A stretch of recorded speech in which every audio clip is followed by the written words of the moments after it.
Hi, Ann Benninghoff here, back to talk with you briefly about specially designed instruction. I often get asked the question, what's the difference between specially designed instruction and differentiation, or between SDI and UDL? All these terms in education, it's no wonder that we get confused from time to time. So I want to share with you a way that I think of it visually, kind of in a visual graphic format to help us understand these things in context. So if you think about four concentric circles, in the outermost circle, I would place UDL, Universal Design for Learning. This is what we're thinking of when we're trying to create this atmosphere, this environment that is universally accessible for all students.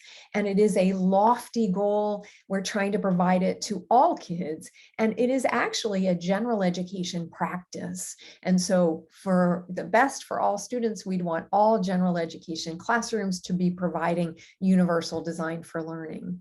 Within a general ed classroom that is doing UDL practices, we will also see differentiated instruction.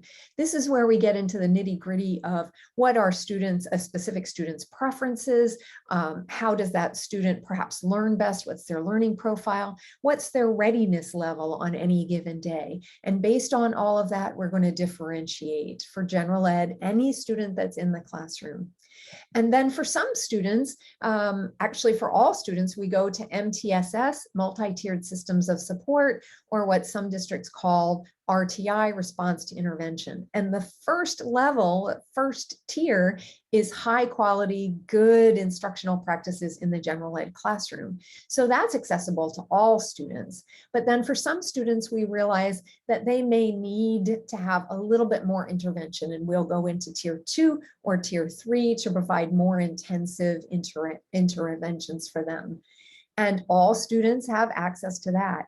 And then finally, we have some students in a classroom who may have a disability that warrants receiving IEP goals. And if we have that student, then they receive specially designed instruction.